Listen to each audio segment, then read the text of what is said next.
थोड़ा जिहा इग्नोर कर लो, थोड़ा जिहा उन्होंने सह लो, फिर की होगा। तो माँ बाप की हैल्थ का जो मेन प्रायोरिटी इस एज के उन्होंने हैल्थ होंगी है, ਉਹਦਾ ਧਿਆਨ ਰੱਖਣਾ ਬਹੁਤ ਜ਼ਰੂਰੀ ਹੈ ਤਾਂ ਕਿ ਉਹਨਾਂ ਨੂੰ ਟਾਈਮ ਸਿਰ ਪ੍ਰਸ਼ਾਦਾ ਮਿਲੇ, ਉਹਨਾਂ ਨੂੰ ਟਾਈਮ ਸਿਰ ਉਹਨਾਂ ਦੀ ਦਵਾਈ ਮਿਲੇ, ਜੋ ਜੋ ਉਹਨਾਂ ਦੀਆਂ ਜ਼ਰੂਰਤਾਂ ਨੇ, ਜੇ ਉਹਨਾਂ ਨੂੰ ਕਦੇ ਚੈੱਕਅਪ ਦੀ ਜਾਂ ਦਿਖਾਉਣ ਦੀ ਜਦੋਂ ਜੋ ਲੋੜ ਹੁੰਦੀ ਹੈ ਉਹਨਾਂ ਨੂੰ ਟਾਈਮ ਸਿਰ ਲੈ ਕੇ ਜਾਇਆ ਜਾਵੇ। ਤੇ ਔਰ ਦੂਸਰੀ ਚੀਜ਼ ਇੱਕ ਮੈਂ ਜੋ ਚੀਜ਼ ਨੋਟਿਸ ਕੀਤੀ ਹੈ ਸੋਸਾਇਟੀ ਦੇ ਵਿੱਚ, ਜੇ ਪਤੀ ਜਿਵੇਂ ਇੱਕ ਪਰਿਵਾਰ ਹੈ, ਇੱਕ ਹਸਬੈਂਡ ਵਾਈਫ ਹੈਗੇ ਆ, ਉਹਨਾਂ ਦੇ ਹਸਬੈਂਡ ਦੇ ਪੇਰੈਂਟਸ ਨੇ, ਜੇ ਉਹ ਆਪਣੇ ਪੇਰੈਂਟਸ ਨਾਲ ਪਿਆਰ ਕਰਦਾ ਹੈ ਤੇ ਇਟ ਇਜ਼ ਲਾਈਕਲੀ ਬਹੁਤ ਵੱਡਾ ਚਾਂਸ ਹੈ ਕਿ ਉਹਦੀ ਪਤਨੀ ਵੀ ਉਹਦੇ ਪੇਰੈਂਟਸ ਦਾ ਸਤਿਕਾਰ ਕਰੇਗੀ। ਜੇ ਇੱਕ ਲੜਕਾ ਆਪਣੇ ਮਾਂ-ਬਾਪ ਦੇ ਨਾਲ ਪਿਆਰ ਔਰ ਸਤਿਕਾਰ ਕਰਦਾ ਹੈ ਤਾਂ there is a big chance, 100% ਤਾਂ ਨਹੀਂ ਹੈ, ਇਹ ਨਹੀਂ ਹੈ ਕਿ 100% ਇਸ ਤਰ੍ਹਾਂ ਹੁੰਦਾ ਹੈ, but there is a big chance ਕਿ ਉਹ ਆਪਣੀ ਪਤਨੀ, ਉਸਦੀ ਪਤਨੀ ਵੀ ਉਸਦੇ ਮਾਂ-ਬਾਪ ਦਾ ਸਤਿਕਾਰ ਕਰੇਗੀ। And at the same time ਉਸ ਲੜਕੇ ਦੀ ਵੀ ਡਿਊਟੀ ਹੈ ਕਿ ਉਹ ਪਤਨੀ ਦੇ ਮਾਂ-ਬਾਪ ਦਾ ਵੀ ਪੂਰਾ ਸਤਿਕਾਰ ਕਰੇ। ਇਹ ਦੋਨੋਂ ਧਿਰਾਂ ਦਾ ਹੁੰਦਾ ਹੈ। ਔਰ ਜੇ ਪਤੀ ਪਤਨੀ ਦਾ ਆਪਸੀ ਰਿਲੇਸ਼ਨ ਅੱਛਾ ਹੈ और पति अपने माँ बाप का पूरा रिगार्ड और रिस्पेक्ट करता है तो there is a big chance, it is very very likely कि उसकी पत्नी भी उसके माँ बाप के पूरी रिस्पेक्ट देगी।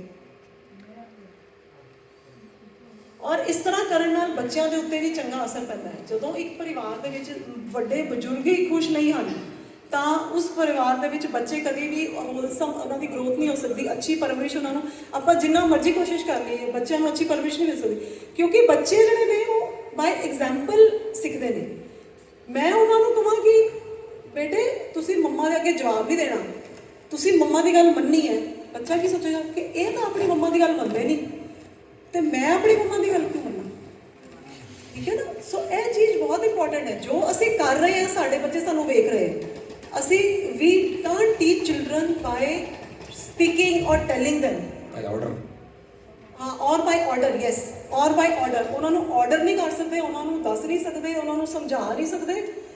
जो असी करांगे वो ही साढ़े बच्चे कॉपी करनगे। ये चीज़ लिख के रख लो सारे, ये चीज़ लिख के रख लो। ये ट्राइड एंड टेस्टिड सदियों तो चले आ रहा फॉर्मूला है।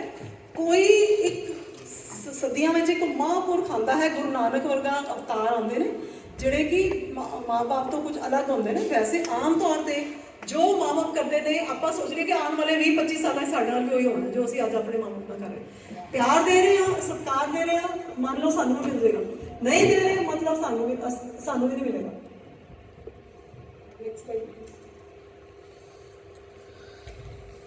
माँ बाप का सत्कार दे विच एक जरूरी चीज़ हैगी है कि जिहड़े हसबैंड वाइफ ने उन्होंने ये चाहिए कि वो बच्चों के सामने आपस में झगड़ा ना करन। हुंदा की है जिद्दां हुणे गल हो रही सी, बच्चे एग्जाम्पल नाल सीखते हैं। बच्चों ने सीखना है, वो जे माँ बाप आपस झगड़ रहे हैं हसबैंड वाइफ तो बच्चे भावें उन्होंने सामने बैठे ने तो चाहे दूसरे कमरे च बैठे ने, पर जिथे खबर पहुँच रही है तो वो तो स्टाइल सीख रहे हैं। एक तो अपने मन में जजमेंटल होंगे ने, वो अपने मन सोचते हैं कौन गलत है कौन ठीक है, चाहे वो ठीक सोचन चाहे गलत सोचन। तो बहुत बारी वो ये सीख लेंगे ने भी जी आर्गूमेंट करनी है विनिंग स्ट्रैटेजी की है। हो सकता है जो फादर है उच्चा बोले तो मदर चुप कर जाए, बच्चा सीख जाएगा भी उच्चा बोलो जो ना तो उदों दूसरी पार्टी चुप कर देती है। उन्होंने लगन लग जाता जिस घर जो घर लड़ाई झगड़ा होता बच्चा लगता कि नॉर्मल है, उन्होंने वास्ते वही नॉर्मल होंगे। बच्चा लगता कि तो ठीक इदा ही जिंदगी होंगी है, लड़ाई झगड़ा ही लाइफ है। जे उन्होंने इस चीज़ का पता ही नहीं कि सुख शांति भी लाइफ होंगी है तो वो अगों आके समझ रहे हो ना की कहना चाह रही है। सो ये ध्यान रखना कि बच्चों के सामने झगड़ा नहीं करना। हुण सवाल ये पैदा होंदा जे झगड़ा हो रहा है तो फिर कदों करना है, उहदे विच एक डिसिपलिन है उन्हां लई जिन्होंने जरूर करना है। ये असीं भी कदी कदी अपनाईदा तो बच्चों की एबसेंस में झगड़ना है। मैं दफ्तर जो चला जाना उदों जाके अपना गुस्सा करना व्हाट्सएप के उत्ते। और चीज़ है व्हाट्सएप का यूज़ करो, व्हाट्सएप का पॉजिटिव यूज़, व्हाट्सएप पे झगड़ लो। फेस टू फेस झगड़न की की लोड़ है। इमोजी वगैरह बने होंगे ने आजकल तो गुस्से वाले, लाल मुँह वाला इमोजी। मैंने तो गुस्सा आता ना मैं तो लाल मुँह वाले इमोजी भेज देने एक दो, उन्होंने समझ आती कि आज मेरे नाल नाराज हैगी है, फिर वो स्माइल वाले इमोजी भेज रहे, फिर मेरा गुस्सा ठीक हो जाता। सो व्हाट्सएप अज दी दुनिया च बड़ा अच्छा तरीका है लड़ाई करने का। अच्छा यूज़ करो। सो व्हाट्सएप लड़ाई ठीक है, पर कुल मिला के गल ये कि झगड़ा नहीं करना, ਜੇ ਕਰਨਾ ਤਾਂ ਬੱਚਿਆਂ ਦੇ ਸਾਹਮਣੇ ਬਿਲਕੁਲ ਨਹੀਂ ਕਰਨਾ। ਤੇ ਇੱਕ ਹੋਰ ਗੱਲ ਹੈ, ਇਹ ਵੀ ਇੱਕ ਡਾਕਟਰ ਦੀ ਸਿਖਾਈ ਹੋਈ ਗੱਲ ਹੈ ਕਿ ਇੱਕ ਡਾਕਟਰ ਨੇ ਕਿਹਾ, ਬੱਚਿਆਂ ਦੇ ਡਾਕਟਰ ਨੇ, ਕਿ ਮਾਂ-ਬਾਪ ਸਾਡੇ ਕੋਲ ਆਉਂਦੇ ਨੇ, ਕਹਿੰਦੇ ਜੀ ਬੱਚਾ ਦੁੱਧ ਨਹੀਂ ਪੀਂਦਾ। ਇਹ ਅਕਸਰ ਮਾਵਾਂ ਦੀ ਸ਼ਿਕਾਇਤ ਹੁੰਦੀ ਹੈ ਜਾਂ ਘਰ ਦੇ ਵੱਡਿਆਂ ਦੀ ਸ਼ਿਕਾਇਤ ਹੁੰਦੀ, ਜਿੱਥੇ ਜੁਆਇੰਟ ਫੈਮਿਲੀਜ਼ ਹੈ, ਵੀ ਛੋਟਾ ਬੱਚਾ ਨਾ ਉਹਦੇ ਪਿੱਛੇ ਦੁੱਧ ਦਾ ਕਲੱਪ ਲੈ ਲੈ ਕੇ ਸਾਡੇ ਸਾਹਮਣੇ ਦੀ ਗੱਲ ਹੈ। ਅਸੀਂ ਆਪਣੇ ਬੇਟੇ ਨੂੰ ਡਾਕਟਰ ਕੋਲ, ਬਹੁਤ senior child specialist sir madam ਉਹਨਾਂ ਕੋਲ ਦਿਖਾਣਗੇ, ਉਸ ਤੋਂ ਉਹਨਾਂ ਸਾਡੇ ਤੋਂ ਪਹਿਲੇ ਇੱਕ ਪੇਸ਼ੈਂਟ ਬੈਠਾ ਸੀ ਤੇ ਉਹ ਹੀ ਕਹਿੰਦਾ ਕਿ ਜੀ ਸਾਡਾ ਬੱਚਾ ਦੁੱਧ ਨਹੀਂ ਪੀਂਦਾ। ਤੇ ਉਹ ਕਹਿੰਦੇ ਵੀ ਇਹ ਸਟੈਂਡਰਡ ਪ੍ਰੋਬਲਮ ਹੈ ਸਾਰਿਆਂ ਦੇ ਘਰਾਂ ਦੀ। ਉਹ ਕਹਿੰਦੇ ਵੀ ਬੱਚਾ ਦੁੱਧ ਕਿੱਦਾਂ ਪੀਏਗਾ? ਸਾਰੇ ਦਿਨ ਘਰ 'ਚੋਂ ਸੁਣਦਾ ਵੀ ਲੋਕ ਚਾਹ ਪੀਂਦੇ ਪਏ ਨੇ। ਕੋਈ ਰਿਸ਼ਤੇਦਾਰ ਤੁਹਾਡੇ ਘਰ ਆ, ਤੁਸੀਂ ਤਾਂ ਚਾਹ ਬਣਾਓਗੇ, ਜਾਂ ਫੋਨ ਤੇ ਕਹਿੰਦਾ ਆ ਜੀ ਆ ਕਦੀ ਚਾਹ ਪੀਣੀ ਨਹੀਂ ਆਏ, ਤੁਸੀਂ ਤਾਂ ਕਦੀ ਆਏ ਨਹੀਂ, ਆਪਾਂ ਚਾਹ ਪਾਣੀ ਪੀਆਂਗੇ। ਉਹ ਚਾਹ ਦਾ ਜਿਹੜਾ ਵਰਡ ਉਹਨੂੰ ਸੁਣਦਾ ਹੈ, ਕਾਫੀ ਚਾਹ, ਉਹਦੇ ਮਨ 'ਚ ਆਉਂਦਾ ਕਿ ਮੈਨੇ ਤਾਂ ਦੁੱਧ ਲੈ ਕੇ ਪਿੱਛੇ ਪਏ ਰਹਿੰਦੇ ਨੇ, ਆਪ ਚਾਹ ਪੀ ਜਾਂਦੇ ਨੇ, ਵੀ ਬਲਾ ਹੈ ਕੀ ਇਹ ਚੀਜ਼। ਡਾਕਟਰ ਨੇ ਪੇਰੈਂਟਸ ਨੂੰ ਕਿਹਾ ਕਿ 2 ਟਾਈਮ ਦੁੱਧ ਦਾ ਗਲਾਸ ਤੁਸੀਂ ਵੀ ਬੱਚੇ ਦੇ ਨਾਲ ਪੀਣਾ ਹੈ। ਜਦੋਂ ਉਹ ਤੁਹਾਨੂੰ ਪੀਂਦਿਆਂ ਵੇਖੇਗਾ ਦੁੱਧ ਤੇ ਉਹ ਵੀ ਪੀਏਗਾ। ਯੈਸ, ਇਹ ਚੀਜ਼ ਹਰ ਚੀਜ਼ ਨੂੰ ਅਪਲਾਈ ਹੋ ਰਹੀ ਹੈ। ਸੋ ਉਹ ਬੜਾ ਵਧੀਆ ਫਾਰਮੂਲਾ ਸੀ। ਅਸੀਂ ਇਹ ਫਾਰਮੂਲਾ ਅਪਣਾਇਆ, ਸਾਨੂੰ ਕਦੀ ਦਿੱਕਤ ਹੀ ਨਹੀਂ ਆਈ ਬੱਚਿਆਂ ਆਪਾਂ ਨੂੰ। ਕਹਿੰਦੇ ਜੀ ਸਾਡਾ ਬੱਚਾ ਤਾਂ ਬਿਲਕੁਲ ਪੜ੍ਹਦਾ ਹੀ ਨਹੀਂ। ਜੇ ਅਸੀਂ ਬੱਚੇ ਦੇ ਕੋਲ ਬਹਿ ਕੇ ਮੋਬਾਈਲ ਤੇ ਲੱਗੇ ਆ ਜਾਂ ਗੱਲਾਂ ਮਾਰ ਰਹੇ ਆ, ਤੇ ਹਾਊ ਡੂ ਯੂ ਐਕਸਪੈਕਟ ਕਿ ਤੁਹਾਡਾ ਬੱਚਾ ਪੜ੍ਹੇਗਾ? ਬੱਚੇ ਦੇ ਕੋਲ ਬਹਿ ਕੇ, ਜੇ ਬੱਚੇ ਨੂੰ ਤੁਸੀਂ ਚਾਹੁੰਦੇ 2 ਘੰਟਾ ਪੜ੍ਹੇ, 2 ਘੰਟਾ ਕੋਲ ਬਹਿ ਕੇ ਕਿਤਾਬ ਖੋਲ ਕੇ ਬੈਠੋ, ਤੁਸੀਂ ਵੀ ਪੜ੍ਹੋ, ਉਹ ਵੀ ਪੜ੍ਹੇਗਾ। ਜੇ ਤੁਸੀਂ ਚਾਹੁੰਦੇ ਮੈਡਮ ਹੋ, ਸਾਹਮਣੇ ਬੈਠੇ ਰੂਬੀ ਮੈਡਮ ਹੈ ਨਾ, ਸਹੀ ਕਹਿੰਦੇ। ਜੇ ਤੁਸੀਂ ਚਾਹੁੰਦੇ ਹੋ ਕਿ ਬੱਚਾ ਬਾਣੀ ਪੜ੍ਹੇ, ਤਾਂ ਉਹਨੂੰ ਨਾਲ ਬਿਠਾ ਕੇ ਬਾਣੀ ਪੜਾਓ, ਆਪ ਪੜ੍ਹੋ, ਉਹ ਦੇਖੇਗਾ। ਬੇਸਿਕਲੀ ਇੱਕ ਹੋਰ ਬੜਾ ਕਾਮਨ ਜਿਹਾ ਚੀਜ਼ ਹੈਗੀ, ਤੁਸੀਂ ਦੇਖਿਆ ਹੋਣਾ ਸਾਰੇ ਘਰਾਂ 'ਚ ਲੋਕ ਕਰਦੇ ਨੇ, ਅਸੀਂ ਵੀ ਕਰਦੇ ਸੀ। ਜਦੋਂ ਛੋਟਾ ਬੱਚਾ ਹੁੰਦਾ ਨਾ, ਜਦੋਂ ਹਲੇ ਉਹ ਬੋਲਣਾ ਸਿੱਖ ਰਿਹਾ ਹੁੰਦਾ, ਅਸੀਂ ਖੁਸ਼ ਹੁੰਦੇ ਹਾਂ, ਦੇਖੋ ਇਹਨੇ ਬੋਲਿਆ ਮਾਮਾ, ਇਹਨੇ ਬੋਲਿਆ ਪਾਪਾ, ਇਹਨੇ ਬੋਲਿਆ ਦਾਦੀ, ਅਸੀਂ ਖੁਸ਼ ਹੁੰਦੇ ਹਾਂ। ਉਦੋਂ ਵੀ ਸਿਆਣੇ ਕਹਿੰਦੇ ਨੇ ਘਰ ਦੇ ਵਿੱਚ ਇੱਕ ਦੂਜੇ ਨੂੰ ਉਸ ਵਾਲੇ ਨਾਮ ਨਾਲ ਬੁਲਾਓ ਜਿਹਦੇ ਨਾਲ ਤੁਸੀਂ ਚਾਹੁੰਦੇ ਹੋ ਕਿ ਬੱਚਾ ਬੁਲਾਏ। ਅਗਰ ਬੱਚਾ ਆਪਣੀ ਮਾਂ ਨੂੰ ਮੰਮਾ ਬੁਲਾਉਣਾ ਤਾਂ ਸਿੱਖੇਗਾ, ਸਾਰੇ ਘਰ ਦੇ ਉਹਨੂੰ ਮੰਮਾ ਬੁਲਾਉਣ, ਤਾਂ ਕਿ ਬੱਚੇ ਲੱਗੇ ਇਹਦਾ ਨਾਮ ਹੀ ਮੰਮਾ ਹੈ। ਜਿਹੜਾ ਉਹਦਾ ਪਾਪਾ ਹੈ ਉਹਨੂੰ ਸਾਰਿਆਂ ਨੇ ਪਾਪਾ ਬੁਲਾਓ ਉਨੀ ਕੁ ਦੇਰ ਵਾਸਤੇ, ਜਦੋਂ ਬੱਚਾ ਵੱਡਾ ਹੋ ਰਿਹਾ, 4-6 ਮਹੀਨੇ ਦੀ ਗੱਲ ਹੁੰਦੀ ਹੈ। ਜੇ ਤੁਸੀਂ ਇੱਕ ਦੂਜੇ ਨੂੰ ਬੁਲਾਓਗੇ ਵੀ ਤੁਸੀਂ ਆਪ ਜੀ, ਬੱਚਾ ਵੀ ਤੁਸੀਂ ਆਪ ਜੀ ਬੋਲੋ। ਜੇ ਆਪਾਂ ਕਹਾਂਗੇ ਤੂੰ, ਬੱਚਾ ਵੀ ਤੂੰ ਕਰੇਗਾ। ਜੋ ਅਸੀਂ ਬੋਲਾਂਗੇ ਉਹ ਕਾਪੀ ਕੈਟ। ਬੰਦਰ ਅਸੀਂ ਦੇਖੇ, ਬੰਦਰ ਤੇ ਵਾਲੀ ਕਹਾਣੀ ਸੁਣੀ ਹੈ ਨਾ, ਟੋਪੀ ਵਾਲੇ ਦੀ, ਕਿ ਟੋਪੀ ਪਾਉਂਦਾ ਸੀ ਤੇ ਉਹਨੇ ਬੰਦਰਾਂ ਨੇ ਵੀ ਟੋਪੀ ਪਾ ਲਈ, ਉਹਨੇ ਲਾ ਕੇ ਸੁੱਟੀ, ਬੰਦਰਾਂ ਨੇ ਵੀ ਸੁੱਟੀ। ਸਮਝੋ ਬਸ ਉਹੀ ਚੀਜ਼ ਹੈ। ਇਹ ਛੋਟੇ ਛੋਟੇ ਬੈਠੇ ਜਿਹੜੇ ਇਹਨਾਂ ਦੇ ਬਾਂਦਰਾਂ ਦੇ ਵਿੱਚ ਬਿਲਕੁਲ ਵੀ ਕੋਈ ਡਿਫਰੈਂਸ ਨਹੀਂ ਹੈ। ਜੋ ਆਪਾਂ ਕਰ ਰਹੇ ਇਹ ਕਾਪੀ ਕੈਟਸ ਨੇ, ਸਾਨੂੰ ਕਾਪੀ ਕਰ ਰਹੇ ਨੇ, ਬਸ ਵੇਖ ਰਹੇ 24 ਘੰਟੇ ਪੀਰੀ। ਸਾਨੂੰ ਲੱਗਦਾ ਸੁੱਤਾ ਪਿਆ, ਸੁੱਤਾ ਕੁਝ ਨਹੀਂ ਹੁੰਦਾ। ਜੋ ਅਸੀਂ ਕਰ ਰਹੇ ਹਾਂ ਸਭ ਮੈਨੂੰ ਸੁਣ ਰਿਹਾ, ਜੋ ਆਪਾਂ ਬੋਲ ਰਹੇ ਇਹਨਾਂ ਨੂੰ ਸਭ ਸੁਣ ਰਿਹਾ ਹੁੰਦਾ। ਸਾਨੂੰ ਲੱਗਦਾ ਤਾਂ ਸੁੱਤਾ ਹੀ ਪਿਆ। ਤੇ ਜੇ ਅਸੀਂ ਬਾਣੀ ਪੜ੍ਹ ਰਹੇ ਹਾਂ, ਜੋ ਸੁੱਤਾ ਵੀ ਪਿਆ, ਤਾਂ ਅਸੀਂ ਬਾਣੀ ਵੀ ਪੜ੍ਹ ਰਹੇ ਹਾਂ ਨਾ, ਉਹ ਵੀ ਸੁਣ ਰਿਹਾ। ਜੇ ਅਸੀਂ ਗੁਰਮਤਿ ਦੇ ਵਿਚਾਰ ਕਰ ਰਹੇ ਹਾਂ, ਉਹਦਾ ਅਸਰ ਵੀ ਉਹਨੂੰ ਜਾ ਰਿਹਾ। ਸੋ ਇਹ ਜਿਹੜਾ ਹੈਗਾ, ਸੋ ਇਹ ਔਰ ਦੂਸਰੀ ਚੀਜ਼ ਹੈਗੀ ਕਿ ਪੇਰੈਂਟਸ ਲਈ ਜਾਂ ਬਜ਼ੁਰਗਾਂ ਲਈ ਇਹ ਚੀਜ਼ ਬਹੁਤ ਇੰਪੋਰਟੈਂਟ ਹੈ ਘਰ ਦੇ ਵਿੱਚ, ਕਿ ਬੱਚਿਆਂ ਦੇ ਵਿੱਚ ਕਦੇ ਵੀ ਪੱਖਪਾਤ ਨਾ ਕਰਨ, ਖਾਸ ਤੌਰ ਤੇ ਬਜ਼ੁਰਗਾਂ ਦੇ ਲਈ। ਜਿਸ ਤਰ੍ਹਾਂ ਆਪਣੇ ਬੇਟੇ ਤੇ ਬੇਟੀ ਦੇ ਵੀ, ਸਾਡੀ ਸੁਸਾਇਟੀ ਵਿੱਚ ਵੈਸੇ ਚੀਜ਼ ਹੁਣ ਤਾਂ ਘੱਟ ਹੋ ਗਈ ਹੈ। ਪਹਿਲਾਂ ਸਮੇਂ ਜ਼ਿਆਦਾ ਦੇਖੇ ਜਾਂਦੇ ਸੀ ਕਿ ਪੁੱਤਰ ਔਰ ਧੀਆਂ ਦੇ ਵਿੱਚ ਪੱਖਪਾਤ ਕੀਤਾ ਜਾਂਦਾ ਸੀਗਾ। ਉਹ ਚੀਜ਼ਾਂ ਮਤਲਬ ਬਹੁਤ ਅਨਹੈਲਦੀ ਨੇ ਔਰ ਸੁਸਾਇਟੀ ਨੂੰ ਬਹੁਤ ਗਲਤ ਦਿਸ਼ਾ ਵਿੱਚ ਲੈ ਕੇ ਜਾਂਦੀਆਂ ਨੇ। ਮਾਂ ਔਰ ਪਤਨੀ, ਇਹ ਹਸਬੈਂਡਸ ਲਈ ਜਾਂ ਮੇਲਸ ਵਾਸਤੇ, ਆਦਮੀਆਂ ਲਈ ਹੈ, ਆਪਣੀ ਮਾਂ ਔਰ ਪਤਨੀ ਦੇ ਵਿੱਚ ਪੱਖਪਾਤ ਨਾ ਕਰੋ। ਕਈਆਂ ਦਾ ਝੁਕਾਅ ਪਤਨੀ ਵੱਲ ਜ਼ਿਆਦਾ ਹੁੰਦਾ, ਕਈਆਂ ਦਾ ਝੁਕਾਅ ਮਾਂ ਵੱਲ ਜ਼ਿਆਦਾ। ਆਪਾਂ ਸੁਣਦੇ ਮਮਾਜ਼ ਬॉय, ਵੈਸੇ ਤਾਂ ਸਾਰੇ ਬॉय ਮਮਾਜ਼ ਬॉय ਹੁੰਦੇ ਨੇ, ਉਹ ਠੀਕ ਹੈ, it is a good term, ਪਰ ਪੱਖਪਾਤ ਨਹੀਂ ਹੋਵੇ। ਕਈ ਹੁੰਦੇ ਕਿ ਬਿਲਕੁਲ ਮਾਂ ਦੇ ਉਹਦੇ ਵਿੱਚ, ਮਤਲਬ ਮਾਂ ਜੇ ਕੁਝ ਗਲਤ ਵੀ ਕਹਿ ਰਹੀ ਹੈ ਤੇ ਪਤਨੀ ਨੂੰ ਬਿਲਕੁਲ ਇਗਨੋਰ ਕਰ ਰਹੇ। ਕਈ ਹੁੰਦੇ ਕਿ ਬਿਲਕੁਲ ਪਤਨੀ ਦੇ ਹੀ ਬਸ ਵਿੱਚ ਔਰ ਮਾਂ ਬਾਪ ਨੂੰ ਬਿਲਕੁਲ ਇਗਨੋਰ ਕਰ ਰਹੇ। ਉਹ ਚੀਜ਼ ਨਹੀਂ ਹੋਣੀ ਚਾਹੀਦੀ। ਬੈਲੈਂਸ, ਗੁਰੂ ਸਾਹਿਬ ਦਾ ਰਸਤਾ ਹੈ ਬੈਲੈਂਸ, ਕਿਉਂਕਿ ਦੋਨੋਂ ਹੀ ਇੰਪੋਰਟੈਂਟ ਨੇ। ਪੇਰੈਂਟਸ ਵੀ ਇੰਪੋਰਟੈਂਟ ਹੈ, ਸਪਾਊਸ ਵੀ, ਬੱਚੇ ਵੀ, ਸਭ ਚੀਜ਼ ਲਾਈਫ ਵਿੱਚ ਇੰਪੋਰਟੈਂਟ ਹੈ। ਕਿਸੇ ਤੋਂ ਬਿਨਾਂ ਇਹਨਾਂ ਵਿੱਚੋਂ ਇੱਕ ਵੀ ਚੀਜ਼ ਕੱਢ ਦੋਗੇ ਤਾਂ ਆਪਣੀ ਲਾਈਫ ਇਨਕੰਪਲੀਟ ਹੋ ਜਾਏਗੀ। ਸੋ ਔਰ ਪੁੱਤਰ ਔਰ ਨੂੰਹ ਦੇ ਵਿੱਚ ਵੀ ਡਿਫਰੈਂਸ, ਜਿਹੜਾ ਬਜ਼ੁਰਗ ਕਈ ਵਾਰ ਕਰਦੇ ਨੇ ਕਿ ਪੁੱਤਰ ਦਾ ਮੇਰਾ ਤੇ ਨੂੰਹ ਬਗਾਨੀ ਹੈ, ਉਹ ਨਹੀਂ ਹੋਵੇ। ਉਹ ਵੀ ਆਪਣੀ ਹੈ। ਪੁੱਤਰ ਔਰ ਨੂੰਹ ਦੇ ਵਿੱਚ ਵੀ ਡਿਫਰੈਂਸ ਨਹੀਂ ਹੋਣਾ ਚਾਹੀਦਾ, ਉਹਨਾਂ ਨੂੰ ਬਰਾਬਰ ਦਾ ਟ੍ਰੀਟਮੈਂਟ ਹੋਣਾ ਚਾਹੀਦਾ ਘਰ ਦੇ ਵਿੱਚ। ਔਰ ਧੀ ਔਰ ਨੂੰਹ ਦੇ ਵਿੱਚ ਵੀ, ਜਿਸ ਤਰ੍ਹਾਂ ਇੱਕ ਪੇਰੈਂਟਸ ਹੁੰਦੇ ਨੇ, ਆਪਣੀ ਬੇਟੀ ਦਾ ਤਾਂ ਬਹੁਤ ਕਰਦੇ ਨੇ, ਨੂੰਹ ਨੂੰ ਨਹੀਂ, ਦੋਨਾਂ ਦਾ ਬਰਾਬਰ ਹੋਣਾ ਚਾਹੀਦਾ। ਜਿਸ ਤਰ੍ਹਾਂ ਤੁਸੀਂ ਆਪਣੀ ਬੇਟੀਆਂ ਨੂੰ ਟ੍ਰੀਟ ਕਰਦੇ ਹੋ, ਕਿਉਂਕਿ ਨੂੰਹਾਂ ਵੀ ਜਿਹੜੀਆਂ ਆਉਂਦੀਆਂ ਨੇ ਉਹ ਧੀਆਂ ਹੀ ਹੁੰਦੀਆਂ ਨੇ, ਉਹ ਠੀਕ ਹੈ। ਸੋ ਉਹਨਾਂ ਨੂੰ ਜਿਹੜਾ ਹੈ ਟ੍ਰੀਟਮੈਂਟ ਬਰਾਬਰ ਦਾ ਦੇਣਾ, ਬਾਇਸ ਨਹੀਂ ਹੋਣਾ ਚਾਹੀਦਾ, ਪੱਖਪਾਤ ਕਦੇ ਨਹੀਂ ਹੋਣਾ ਚਾਹੀਦਾ। ਔਰ ਦੂਸਰੀ ਚੀਜ਼ ਹੈਗੀ ਕਿ ਬਜ਼ੁਰਗਾਂ ਵਾਸਤੇ ਇੱਕ ਥੋੜੀ ਜਿਹੀ ਹਦਾਇਤ ਹੈ ਜਾਂ ਇੱਕ ਅਵੇਅਰਨੈਸ ਹੈ ਕਿ ਬੱਚਿਆਂ ਦੇ ਵਿੱਚ ਚਾਹੇ ਉਹ ਪੁੱਤਰ ਨੇ, ਚਾਹੇ ਉਹ ਨੂੰਹਾਂ ਨੇ, ਚਾਹੇ ਉਹ ਧੀਆਂ ਨੇ, ਕੋਈ ਅਨਨੈਸੈਸਰੀ ਫਾਲਟ ਫਾਈਂਡਿੰਗ ਨਾ ਕੀਤੀ ਜਾਏ ਵੀ ਹਰ ਵਾਰੀ ਉਹਨੂੰ ਕਿਹਾ ਜਾਏ ਕਿ ਤੂੰ ਇੱਥੇ ਗਲਤ ਹੈ, ਤੂੰ ਇੱਥੇ ਗਲਤ ਹੈ। ਕਿਉਂਕਿ ਜੇ ਕੋਈ ਨੂੰਹ ਆਉਂਦੀ ਹੈ ਜਾਂ ਕੋਈ ਨਵੇਂ ਜੀ ਆਉਂਦਾ ਹੈ ਘਰ ਦੇ ਵਿੱਚ, ਉਹਦਾ ਆਪਣਾ ਸਟਾਈਲ ਹੈ ਕੰਮ ਕਰਨ ਦਾ, ਆਪਣੀ ਉਹਦੀ ਪਰਵਰਿਸ਼ ਹੈ, ਉਹਨੂੰ ਸਮਝਾਇਆ ਜਾ ਸਕਦਾ ਹੈ ਪਿਆਰ ਦੇ ਨਾਲ ਕਿ ਸਾਡੇ ਇਸ ਤਰ੍ਹਾਂ ਆਪਣੇ ਘਰ ਦੇ ਟ੍ਰੈਡੀਸ਼ਨਸ ਜਾਂ ਆਪਣੇ ਘਰ ਦੀ ਵੈਲਿਊ ਸਿਸਟਮ ਆਪਾਂ ਹੀ ਉਹਨੂੰ ਸਮਝਾਉਣੀਆਂ ਨੇ, ਪਰ ਉਹਨੂੰ ਪਿਆਰ ਦੇ ਨਾਲ ਸਮਝਾਉਣੀਆਂ ਨੇ, ਉਹਨੂੰ ਡਾਂਟ ਕੇ ਉਹਨੂੰ ਕਰੈਕਟ ਨਹੀਂ ਕਰਨਾ। ਔਰ ਜਿਹੜਾ ਹੈ ਉਹਦਾ ਅਨਨੈਸੈਸਰੀ ਇੰਟਰਵੈਂਸ਼ਨ ਵੀ ਨਹੀਂ ਹੋਣੀ ਚਾਹੀਦੀ ਪੁੱਤਰ ਔਰ ਨੂੰਹ ਦੀ ਲਾਈਫ ਵਿੱਚ ਜਾਂ ਧੀ ਤੇ ਜਵਾਈ ਦੀ ਅਨਨੈਸੈਸਰੀ ਇੰਟਰਵੈਂਸ਼ਨ ਨਹੀਂ ਹੋਣੀ ਚਾਹੀਦੀ ਉਹਨਾਂ, ਕਿਉਂਕਿ ਇੱਕ ਵਿਆਹ ਤੋਂ ਬਾਅਦ ਉਹਨਾਂ ਦੀ ਆਪਣੀ ਵੀ ਇੰਡੀਪੈਂਡੈਂਟ ਕੁਝ ਲਾਈਫ ਹੈ, ਉਹਨਾਂ ਨੂੰ ਉਸ ਦਾ ਮੌਕਾ ਮਿਲਣਾ ਚਾਹੀਦਾ। ਐਂਡ ਕਈ ਵਾਰ ਓਲਡ ਏਜ ਪੇਰੈਂਟਸ ਜਿਹੜੇ ਹੁੰਦੇ ਨੇ, ਉਹ ਜਿਹੜੇ ਜ਼ਿਆਦਾ ਬਿਰਧ ਹੋ ਜਾਂਦੇ ਨੇ ਜਦੋਂ, ਉਹ ਥੋੜ੍ਹਾ ਜਿਹਾ ਬੱਚਿਆਂ ਦੀ ਤਰ੍ਹਾਂ ਬਿਹੇਵ ਕਰਨ ਲੱਗਦੇ, ਜਿਹੜੇ 80s 90s ਦੇ ਵਿੱਚ ਹੁੰਦੇ ਨੇ, ਉਹ ਕਈਆਂ ਦਾ ਹੁੰਦਾ ਇਸ ਤਰ੍ਹਾਂ ਹੋ ਜਾਂਦਾ ਕਿ ਉਹ ਥੋੜ੍ਹਾ ਬੱਚੇ ਚਾਈਲਡਿਸ਼ ਹੋ ਜਾਂਦੇ ਨੇ, ਉਹਨਾਂ ਦੀਆਂ ਚੀਜ਼ਾਂ ਕੁਝ ਗੱਲਾਂ ਜਾਂ ਉਹਨਾਂ ਦੇ ਕੋਈ ਬਿਹੇਵੀਅਰ ਬੱਚਿਆਂ ਦੀ ਤਰ੍ਹਾਂ ਹੋ ਜਾਂਦਾ। ਫਿਰ ਉਹਨਾਂ ਨੂੰ ਸਮਝੋ ਕਿ ਸਾਡੇ ਬੱਚੇ ਨੇ, ਉਹ ਤੁਹਾਡੇ ਉਦੋਂ ਰੋਲ ਰਿਵਰਸਲ ਹੋ ਜਾਂਦਾ। ਇਹ ਲਾਈਫ ਦਾ ਪੂਰਾ ਸਾਈਕਲ ਹੈ।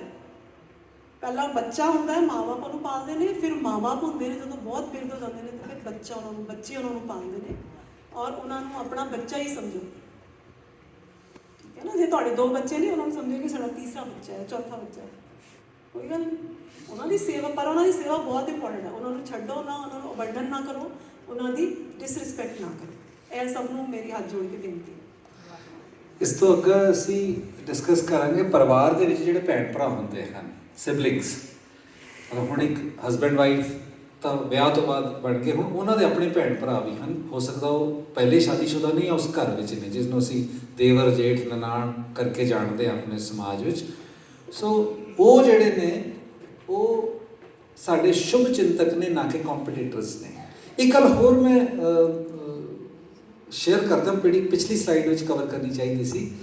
ਸ਼ਾਦੀ ਵੇਲੇ ਲੜਕਾ ਤੇ ਲੜਕੀ ਦੇ ਜਿਹੜੇ ਰਿਸ਼ਤੇਦਾਰ ਜਾਂ ਪੇਰੈਂਟਸ, ਇਹ ਬੇਸਿਕਲੀ ਉਹਨੂੰ ਇਹ ਸਮਝਾਉਂਦੇ ਨੇ ਵੀ ਤੂੰ ਇੱਦਾਂ ਕਰੀ ਵੀ ਵਿਆਹ ਤੋਂ ਇਮੀਡੀਏਟ ਬਾਅਦ ਨਾ ਦੂਜੀ ਪਾਰਟੀ ਤੇ ਕਬਜ਼ਾ ਕਰ ਲਈ ਤੂੰ। ਲੜਕੀ ਨੂੰ ਇਹ ਸਿਖਾਇਆ ਜਾਂਦਾ ਵੀ ਤੂੰ ਸਹੁਰੇ ਘਰ ਜਾਂਦਿਆਂ ਹੀ ਤੂੰ ਇਸ ਤਰ੍ਹਾਂ ਬਿਹੇਵ ਕਰਨਾ ਵੀ ਤੇਰਾ ਰਾਜ ਹੋਣਾ ਸ਼ੁਰੂ ਹੋ ਜਾਏ, ਤੇ ਲੜਕੇ ਵਾਲੇ ਇਹ ਸਿਖਾਉਂਦੇ ਨੇ ਵੀ ਤੂੰ ਇਸ ਤਰ੍ਹਾਂ ਬਿਹੇਵ ਕਰਨਾ ਕਿਤੇ ਰਾਜ ਕਰਨਾ ਸ਼ੁਰੂ ਨਾ ਕਰ ਲਵੇ, ਵੀ ਕੰਟਰੋਲ ਤੇਰਾ ਹੀ ਰਹਿਣਾ ਚਾਹੀਦਾ। ਬੇਸਿਕਲੀ ਹੁੰਦਾ ਕੀ ਹੈ, ਕੰਟਰੋਲਿੰਗ ਪਾਵਰ ਸ਼ੁਰੂ ਹੋ ਜਾਂਦੀ ਹੈ ਕਿਤੇ ਨਾ ਕਿਤੇ, ਬੈਕ ਆਫ ਦਾ ਮਾਈਂਡ ਤੇ ਇਹੀ ਰਹਿੰਦਾ। ਔਰ ਇਹ ਹੋ ਸਕਦਾ ਕੋਈ ਰਿਸ਼ਤੇਦਾਰ ਸਿਖਾਏ, ਕੋਈ ਦੋਸਤ ਸਿਖਾਏ, ਜਾਂ ਕਿਸੇ ਕੇਸ ਵਿੱਚ ਉਹ ਜਿਹੜੀ ਪਾਰਟੀ ਹੈ, ਲੜਕਾ ਲੜਕੀ, ਉਹਦੇ ਆਪਣੇ ਮਨ 'ਚ ਹੀ ਇਹ ਕੁਛ ਹੈਗਾ। ਸੋ ਉੱਥੋਂ ਝਗੜੇ ਦੀ ਪ੍ਰਵਿਰਤੀ ਸ਼ੁਰੂ ਹੋ ਜਾਂਦੀ ਹੈ। ਔਰ ਅਗਰ ਇਹ ਵਾਲੀ ਮੈਂਟੈਲਿਟੀ ਦੇ ਨਾਲ ਵਿਆਹ ਤੋਂ ਬਾਅਦ ਚੱਲ ਰਿਹਾ ਕੰਮ, ਤੇ ਡੈਫੀਨੇਟਲੀ ਇਹ ਭੈਣ ਭਰਾਵਾਂ ਦੇ ਵਿੱਚ ਵੀ ਫਿੱਕ ਪੈ ਜਾਏਗੀ ਫਿਰ, ਕਿਉਂਕਿ ਉਹ ਆ ਕੇ ਕਹੇਗੀ ਵੀ ਮੈਂ ਤੇ ਹਸਬੈਂਡ ਨੂੰ ਕੇਵਲ ਰਿਸਪੌਂਸਿਬਲ ਹੈਗੀ, ਬਾਕੀਆਂ ਦੇ ਨਾਲ ਮੇਰਾ ਕੋਈ ਲੈਣਾ ਦੇਣਾ ਨਹੀਂ ਹੈ। ਜਾਂ ਹਸਬੈਂਡ ਇਹ ਕਹੇਗਾ ਵੀ ਮੇਰਾ ਤਾਂ ਕੇਵਲ ਵਾਈਫ ਦੇ ਨਾਲ ਲੈਣਾ ਦੇਣਾ ਹੈਗਾ, ਇਹਦੇ ਪੇਰੈਂਟਸ ਨਾਲ ਜਾਂ ਇਹਦੇ ਰਿਸ਼ਤੇ ਨਾਲ ਮੇਰਾ ਕੋਈ ਲੈਣਾ ਦੇਣਾ ਨਹੀਂ ਹੈਗਾ, ਵਗੈਰਾ ਵਗੈਰਾ। ਸੋ ਉਹਨਾਂ ਨੂੰ ਆਪਣੇ ਸ਼ੁਭ ਚਿੰਤਕ ਜਾਣਨਾ ਹੈ, ਨਾ ਕਿ ਕੰਪੀਟੀਟਰਸ। ਈਰਖਾ ਨਹੀਂ ਕਰਨੀ ਹੈ, ਸਪੋਰਟ ਕਰਨੀ। ਹੋ ਸਕਦਾ ਉਹ ਲੋੜਵੰਦ ਹੋਣ, ਕਈ ਵਾਰੀ ਇਸ ਤਰ੍ਹਾਂ ਵੀ ਹੁੰਦਾ ਉਸ ਘਰ ਦੀ ਲੜਕੀ ਜਿਹੜੀ ਹੈ ਉਹ ਵਿਆਹ ਕੇ ਜਿਸ ਘਰ ਗਈ ਹੈ ਉਹ ਘਰ ਗਰੀਬ ਹੈ, ਹੋ ਸਕਦਾ, ਜਾਂ ਸਮੇਂ ਦੇ ਨਾਲ ਉਹਨਾਂ ਦੇ ਕੋਈ ਉਤਾਰ ਚੜਾਅ ਐਸੇ ਆਏ ਕਿ ਉਹਨਾਂ ਦਾ ਸਟੇਟਸ ਨੀਚੇ ਹੋ ਗਿਆ, ਫਾਈਨੈਂਸ਼ੀਅਲ ਸਟੇਟਸ। ਤੇ ਹੁਣ ਜਿਹੜਾ ਇਹ ਭਰਾ ਜਿੱਥੇ ਇਸ ਦਾ ਵਿਆਹ ਹੋਇਆ ਹੈ, ਇਹ ਅੱਛਾ ਘਰ ਹੈ, ਇਸ ਦੇ ਘਰ ਵਿੱਚ ਵੀ ਅੱਛਾ ਫਾਈਨੈਂਸ਼ੀਅਲ ਸਟੇਟਸ ਹੈ, ਤੇ ਤੁਸੀਂ ਉਹਨਾਂ ਨੂੰ ਆਪਣੇ ਭੈਣ ਭਰਾਵਾਂ ਨੂੰ ਸਪੋਰਟ ਕਰਨਾ ਹੈ। ਇਹ ਦੋਨਾਂ ਦੇ ਉੱਤੇ ਲਾਗੂ ਹੈ, ਲੜਕਾ ਤੇ ਲੜਕੀ ਦੇ। ਲੜਕੀ ਦੇ ਸਹੁਰਿਆਂ ਵਿੱਚ ਜੇ ਕੋਈ ਇਸ ਤਰ੍ਹਾਂ, ਤੇ ਉੱਥੇ ਇਹ ਫਾਰਮੂਲਾ ਹੈ, ਤੇ ਲੜਕੇ ਦੇ ਸਹੁਰਿਆਂ ਵਿੱਚ ਇਸ ਤਰ੍ਹਾਂ, ਉੱਥੇ ਵੀ ਸੇਮ ਚੀਜ਼ ਹੈ। ਉੱਥੇ ਵੀ ਇਸ ਤਰ੍ਹਾਂ ਹੀ ਹੋਏਗਾ ਕਿ 2 ਭੈਣ ਭਰਾ ਨੇ ਜਾਂ ਭਰਾ ਨੇ, ਉਹਨਾਂ ਦੇ ਵਿੱਚ ਕੁਛ ਨਾ ਕੋਈ ਡਿਫਰੈਂਸਿਸ ਹੁੰਦੇ ਨੇ। 2 ਭੈਣਾਂ ਨੇ, ਜੋ ਵੀ ਨੇ, ਉਹਨਾਂ ਦੇ ਵਿੱਚ ਆਪਸ ਵਿੱਚ ਪਰਸਨੈਲਿਟੀ ਡਿਫਰੈਂਸਿਸ ਹੋਣਗੇ। ਫਿਰ ਟਾਈਮ ਦੇ ਨਾਲ ਉਹਨਾਂ ਦੇ ਕੁਆਲੀਫਿਕੇਸ਼ਨ, ਐਜੂਕੇਸ਼ਨ ਲੈਵਲ ਦਾ ਡਿਫਰੈਂਸ ਹੋ ਸਕਦਾ ਹੈ। ਹਰ ਕੋਈ ਆਪਣੀ ਆਪਣੀ ਕਿਸਮਤ ਲੈ ਕੇ ਪੈਦਾ ਹੁੰਦਾ। ਕੋਈ 2 ਪ੍ਰਾਣੀਆਂ ਦੀ, 2 ਜੀਆਂ ਦੀ ਕਿਸਮਤ ਸੇਮ ਨਹੀਂ ਹੁੰਦੀ, ਇਸ ਲਈ ਕੰਪੇਅਰ ਨਹੀਂ ਕਰਨਾ ਇੱਕ ਦੂਸਰੇ ਨੂੰ। ਮਤਲਬ ਮੈਂ ਆਪਣੇ 2 ਬੱਚਿਆਂ ਦੇ ਵਿੱਚ ਕਦੇ ਕੰਪੇਅਰ ਨਾ ਕਰਾਂ। ਬੱਚੇ ਜਿਹੜੇ ਨੇ ਉਹ ਭਰਾ ਭੈਣਾਂ ਆਪਸ ਵਿੱਚ ਇੱਕ ਦੂਸਰੇ ਨੂੰ, ਆਪਣੇ ਆਪ ਨੂੰ ਕੰਪੇਅਰ ਨਾ ਕਰਨ। ਆਪਣੀ ਵਾਈਫ ਨੂੰ ਦੂਸਰੇ ਦੀ ਵਾਈਫ ਨਾਲ ਕੰਪੇਅਰ ਨਹੀਂ ਕਰਨ। ਆਪਣੇ ਹਸਬੈਂਡ ਨੂੰ ਦੂਸਰੇ ਦੇ ਹਸਬੈਂਡ ਨਾਲ ਕੰਪੇਅਰ ਨਹੀਂ ਕਰਨ। ਆਪਣੇ ਬੱਚਿਆਂ ਨੂੰ ਦੂਸਰੇ ਦੇ ਭਰਾ ਜਾਂ ਭੈਣ ਦੇ ਬੱਚਿਆਂ ਨਾਲ ਕੰਪੇਅਰ ਨਹੀਂ ਕਰਨ, ਕਿ ਕੰਪੈਰੀਜ਼ਨ ਦਾ ਕੋਈ ਸੈਂਸ ਹੀ ਨਹੀਂ ਬਣਦਾ। ਹਰ ਇੱਕ ਕੋਈ ਆਪਣਾ ਆਇਆ ਹੈ, ਵਾਹਿਗੁਰੂ ਜੀ ਨੇ ਪਿਛਲੇ ਕਰਮਾਂ ਦੀ ਪੂੰਜੀ ਲੈ ਕੇ ਆਇਆ ਹੈ, ਆਪਣੀ ਕਿਸਮਤ ਲੈ ਕੇ ਆਇਆ ਹੈ। ਜੋ ਜੋ ਜਿਹਦੇ ਜਿਹਦੇ ਭਾਗਾਂ ਦਾ ਉਹ ਉਹਨੂੰ ਮਿਲ ਹੀ ਜਾਣਾ ਹੈ, ਕੋਈ ਖੋ ਨਹੀਂ ਸਕਦਾ। ਔਰ ਜਿਸ ਦੇ ਭਾਗਾਂ ਦੇ ਵਿੱਚ ਕੋਈ ਚੀਜ਼ ਨਹੀਂ ਹੈ, ਉਹ ਜਿੰਨੀ ਮਰਜ਼ੀ ਕੋਸ਼ਿਸ਼ ਕਰ ਲੇ, ਜਿੰਨੀ ਮਰਜ਼ੀ ਅੱਡੀ ਚੋਟੀ ਦਾ ਜ਼ੋਰ ਲਾ ਲੇ, ਉਹਨੂੰ ਨਹੀਂ ਮਿਲ ਸਕਦੀ। ਸੋ ਇਹ ਚੀਜ਼ ਬਹੁਤ ਹੀ ਇੰਪੋਰਟੈਂਟ ਹੈ। ਮਿਹਨਤ ਦਾ ਆਪਣਾ ਰੋਲ ਹੈ। ਮਿਹਨਤ ਕਰੇ, ਜਿਹਦੇ ਭਾਗਾਂ ਦੇ ਵਿੱਚ ਮਿਹਨਤ ਕਰਨੀ ਉਹ ਮਿਹਨਤ ਕਰਕੇ ਕਮਾਉਂਦਾ, ਔਰ ਜਿਹਦੇ ਭਾਗਾਂ ਦੇ ਵਿੱਚ ਬੈਠੇ ਬਿਠਾਏ ਮਿਲਣਾ ਉਹਨੂੰ ਬੈਠੇ ਬਿਠਾਏ ਮਿਲ ਜਾਂਦਾ। ਸੋ ਇਹ ਇਸ ਲਈ ਇਹ ਵਾਹਿਗੁਰੂ ਜੀ ਦੇ ਹੱਥਾਂ 'ਚ ਹੁੰਦਾ। ਆਪਣੇ ਆਪਣੇ ਇੱਦਾਂ ਨਹੀਂ ਸੋਚੇ ਕਿ ਉਹ ਤਾਂ ਇੰਨਾ ਅੱਗੇ ਵੱਧ ਗਿਆ, ਮੈਂ ਪਿੱਛੇ ਰਹਿ ਗਿਆ। ਉਹਦੇ ਆਪਣੇ ਕਰਮ ਨੇ, ਤੁਹਾਡੇ ਆਪਣੇ ਨੇ, ਉਹਦੇ ਪਿਛਲੇ ਆਪਣੇ ਕਰਮਾਂ ਦਾ ਹਿਸਾਬ ਤਾਂ ਤੁਹਾਡਾ ਆਪਣਾ। ਹੁਣ ਅਸੀਂ ਨੈਕਸਟ ਡਿਸਕਸ ਕਰਾਂਗੇ ਜੀ ਬੱਚਿਆਂ ਦੀ ਪਰਵਰਿਸ਼। ਬੱਚਿਆਂ ਦੀ ਪਰਵਰਿਸ਼ ਦਾ ਖਾਸ ਖਿਆਲ ਰੱਖਣਾ ਚਾਹੀਦਾ ਹੈ, ਉਹਨਾਂ ਨੂੰ ਸਮਾਂ ਦੇਣਾ ਚਾਹੀਦਾ ਹੈ। ਕੇਵਲ ਬਹੁਤ ਸਾਰੇ ਪੇਰੈਂਟਸ ਇਹ ਸੋਚਦੇ ਹਨ ਕਿ ਅਸੀਂ ਬੱਚਿਆਂ ਉੱਤੇ ਪੈਸਾ ਖਰਚ ਦਈਏ, ਇਹਨਾਂ ਨੂੰ ਸਮਾਨ ਗੈਜਟਸ ਲੈ ਦਈਏ, ਵਧੀਆ ਸਕੂਲ 'ਚ ਅਸੀਂ ਪਾ ਦਈਏ, ਪਰ ਕਿਤੇ ਨਾ ਕਿਤੇ ਭੁੱਲ ਜਾਂਦੇ ਕਿ ਸਮਾਂ ਦੇਣਾ ਵੀ ਜ਼ਰੂਰੀ। ਉਹ ਸਮਾਂ ਨਹੀਂ ਦੇ ਪਾਉਂਦੇ, ਉੱਥੇ ਆ ਕੇ ਸਾਡੀ ਡਿਊਟੀ ਅਧੂਰੀ ਰਹਿੰਦੀ ਹੈ। ਇੱਕ ਅੰਕਲ ਬਹੁਤ ਅੱਛੇ, ਮੈਨੂੰ ਮੇਰੇ ਪਾਪਾ ਦੇ ਫਰੈਂਡ ਹੈਗੇ ਸੀਗੇ, ਮਤਲਬ ਹੈਗੇ ਨੇ, ਉਹਨਾਂ ਦੇ ਉਹ ਦੱਸਦੇ ਹੁੰਦੇ ਸੀਗੇ ਕਿ ਆਈ ਇਨਵੈਸਟ ਔਨ ਬੁੱਕਸ। ਉਹਨਾਂ ਦਾ ਬੇਟਾ ਮਤਲਬ ਛੋਟਾ ਸੀ ਉਦੋਂ, ਤੇ ਉਹ ਹਮੇਸ਼ਾ ਕਹਿੰਦੇ ਸੀ ਕਿ ਆਈ ਇਨਵੈਸਟ ਔਨ ਬੁੱਕਸ। ਬੱਚਿਆਂ ਨੂੰ ਬੁੱਕਸ ਖਰੀਦ ਕੇ ਦਿਓ, ਕਿਉਂਕਿ ਬੁੱਕਸ ਜਿਹੜੀਆਂ ਨੇ ਉਹ ਬੈਸਟ ਫਰੈਂਡਸ ਹੁੰਦੀਆਂ ਨੇ ਕਿਸੇ ਵੀ ਇਨਸਾਨ ਦੀਆਂ। ਕਿਉਂਕਿ ਜਿਹੜਾ ਸਾਹਿਤ ਹੈ, ਲਿਟਰੇਚਰ ਹੈ, ਜਾਂ ਮਤਲਬ ਉਹ ਅਸੀਂ ਉਸ ਨੂੰ ਪੜ੍ਹ ਕੇ ਬਹੁਤ ਸਿੱਖਦੇ ਹਾਂ। ਅਸੀਂ ਤਾਂ ਛੋਟੇ ਸੀ, ਉਦੋਂ ਗੈਜਟਸ ਵਗੈਰਾ ਨਹੀਂ ਸੀਗੇ, ਕੁਝ ਵੀ ਮੋਬਾਈਲ ਜਾਂ ਚੀਜ਼ਾਂ। ਤੇ ਹੁਣ ਦਾ ਜਿਹੜਾ ਟਾਈਮ ਹੈ ਬਹੁਤ ਚੈਲੰਜਿੰਗ ਹੈ। ਅੱਜ ਦੇ ਜਿਹੜੇ ਯੰਗ ਪੇਰੈਂਟਸ ਨੇ ਉਹਨਾਂ ਵਾਸਤੇ ਬਹੁਤ ਹੀ ਵੱਡਾ, ਜੋ ਕਿ ਉਹ ਚੈਲੰਜ ਸਾਡੇ ਪੇਰੈਂਟਸ ਨੂੰ ਫੇਸ ਨਹੀਂ ਕਰਨਾ ਪਿਆ ਗੈਜਟਸ ਦਾ, ਮੋਬਾਈਲਸ ਦਾ, ਉਹ ਸਾਨੂੰ ਫੇਸ ਕਰਨਾ ਪੈ ਰਿਹਾ। ਉਹ ਇੱਕ ਐਕਸਟਰਾ ਚੀਜ਼ ਹੈ ਸਾਡੇ ਲਈ, ਜਿਹੜੀ ਪ੍ਰੋਬਲਮ ਬਣ ਕੇ ਆ ਗਈ ਸਾਹਮਣੇ। ਮੋਬਾਈਲ ਐਡਿਕਸ਼ਨ ਜਾਂ ਇੰਟਰਨੈਟ, ਉਹ ਵੀ ਅਸੀਂ ਥੋੜ੍ਹਾ ਟੱਚ ਕਰਾਂਗੇ ਐਂਡ ਆਫ ਦਾ ਪ੍ਰੈਜੈਂਟੇਸ਼ਨ ਤੇ ਉਹ ਵਾਲੀ ਚੀਜ਼ ਇੱਕ ਜਿਹੜੀ ਹੈ, ਉਹ ਤੋਂ ਬੱਚਿਆਂ ਨੂੰ ਦੂਰ ਰੱਖਣਾ ਔਰ ਬੁੱਕਸ ਦੇ ਉੱਤੇ ਇਨਵੈਸਟ ਕਰਨਾ। ਔਰ ਬੁੱਕਸ ਸਿਰਫ ਲੈ ਕੇ ਨਹੀਂ ਦੇਣੀਆਂ, ਉਹਨਾਂ ਦੇ ਨਾਲ ਬੈਠ ਕੇ ਪੜ੍ਹਨੀਆਂ ਵੀ। ਪੜ੍ਹਾਈ ਬੱਚਿਆਂ ਨੂੰ ਦੋਨੋਂ ਤਰ੍ਹਾਂ ਦੀ ਕਰਾਉਣੀ ਹੈ, ਦੁਨਿਆਵੀ ਵੀ ਕਰਾਉਣੀ ਤੇ ਅਧਿਆਤਮਕ ਵੀ ਕਰਾਉਣੀ ਹੈ। ਡਿਗਰੀ ਜਿੱਥੇ ਉਹਦੇ ਕੋਲ ਅੱਛੀ ਹੋਵੇ, ਚਾਹੇ ਉਹ ਟੈਕਨੀਕਲ ਹੈ, ਆਰਟਸ ਵਿੱਚ ਹੈ, ਮੈਡੀਕਲ ਹੈ, ਇੰਜੀਨੀਅਰਿੰਗ ਹੈ, ਜੋ ਵੀ ਹੈ, ਇਹਨੂੰ ਦੁਨਿਆਵੀ ਪੜ੍ਹਾਈ ਦੇ ਅਸੀਂ ਕੁਝ ਰੱਖਾਂਗੇ। ਨਾਲ ਨਾਲ ਉਸਨੂੰ ਆਪਣੇ ਧਰਮ ਦੀ ਸਟੱਡੀ ਜ਼ਰੂਰ ਕਰਾਓ, ਉਹਨੂੰ ਆਪਣੇ ਧਰਮ ਦੀ ਭਾਸ਼ਾ ਜ਼ਰੂਰ ਜਾਣਦਾ ਹੋਵੇ। ਜੇਕਰ ਉਹ ਹਿੰਦੂ ਹੈ ਤਾਂ ਉਹਨੂੰ ਐਟਲੀਸਟ ਸੰਸਕ੍ਰਿਤ ਆਉਂਦੀ ਹੋਵੇ, ਜਿਹਦੇ 'ਚ ਆਪਣੇ ਧਰਮ ਗ੍ਰੰਥ ਪੜ੍ਹ ਸਕੇ। ਜੇਕਰ ਸਿੱਖ ਹੈ ਤਾਂ ਗੁਰਮੁਖੀ ਆਉਂਦੀ ਹੋਵੇ ਉਹਨੂੰ। ਜੇ ਉਹ ਕ੍ਰਿਸਚਨ ਹੈ ਤਾਂ ਉਹਨੂੰ ਹੈਬਰੂ ਆਉਂਦੀ ਹੋਵੇ, ਜਿਸ 'ਚੋਂ ਆਪਣੀ ਓਰੀਜਨਲ ਟੈਕਸਟ ਨੂੰ ਪੜ੍ਹ ਸਕੇ, ਤਾਂ ਕਿ ਉਸਨੂੰ ਕੋਈ ਬਰਗਲ ਆਏਗਾ ਨਹੀਂ। ਇਹ ਜਿਤਨੇ ਅੱਜ ਕੱਲ੍ਹ ਦੇ ਝਗੜੇ ਪੈ ਰਹੇ ਹਨ, ਇਸ ਕਰਕੇ ਹੋ ਰਹੇ ਹਨ ਕਿ ਅਸੀਂ ਬੇਸਿਕ ਚੀਜ਼ਾਂ ਨਹੀਂ ਪੜ੍ਹਦੇ ਤੇ ਅਸੀਂ ਸੁਣੀਆਂ ਸੁਣਾਈਆਂ ਚੀਜ਼ਾਂ ਦੇ ਉੱਤੇ ਚੱਲਦੇ ਹਾਂ। ਔਰ ਮਜ਼ੇ ਦੀ ਗੱਲ ਕੀ ਹੈ ਕਿ ਜੋ ਚੀਜ਼ ਸਾਡਾ ਧਰਮ ਮਨਾ ਕਰ ਰਿਹਾ ਹੁੰਦਾ ਹੈ, ਕਿਉਂਕਿ ਅਸੀਂ ਉਸ ਨੂੰ ਜਾਣਦੇ ਨਹੀਂ, ਅਸੀਂ ਆਪ ਪੜ੍ਹਿਆ ਨਹੀਂ, ਤੇ ਉਹ ਜਿਹੜੇ ਸੋ ਕਾਲਡ ਸ਼ਰਾਰਤੀ ਲੋਕ ਨੇ ਉਸੇ ਦਾ ਨਾਮ ਲੈ ਕੇ ਸਾਡੇ ਤੋਂ ਝਗੜੇ ਕਰਾ ਦਿੰਦੇ। ਔਰ ਦੰਗੇ ਇਸ ਦਾ ਬਿਊਟੀਫੁਲ ਐਗਜ਼ਾਮਪਲ ਹੈ। ਅੱਜ ਦੀ ਡੇਟ 'ਚ ਜਿੰਨੇ ਦੰਗੇ ਹੁੰਦੇ ਨੇ ਧਰਮ ਦੇ ਨਾਮ ਤੇ ਹੁੰਦੇ ਨੇ, ਔਰ ਕੋਈ ਵੀ ਧਰਮ ਦੰਗੇ ਨਾ ਕਰਨੇ ਸਿਖਾਉਂਦਾ, ਨਾ ਸਪੋਰਟ ਕਰਦਾ ਹੈ। ਇਹਨੂੰ ਕਹਿੰਦੇ ਕਿ ਮਜ਼ਹਬ ਨਹੀਂ ਸਿਖਾਤਾ ਆਪਸ ਮੇਂ ਪੈਰ ਰੱਖਣਾ। ਸੋ ਉਹ ਕਿਸੇ ਨੂੰ ਨਹੀਂ, ਲੇਕਿਨ ਅਸੀਂ ਸਾਰੇ ਫਸ ਜਾਂਦੇ ਹਾਂ ਬਿਕੋਜ਼ ਅਸੀਂ ਪੜ੍ਹਿਆ ਹੀ ਨਹੀਂ ਹੁੰਦਾ ਹੈ।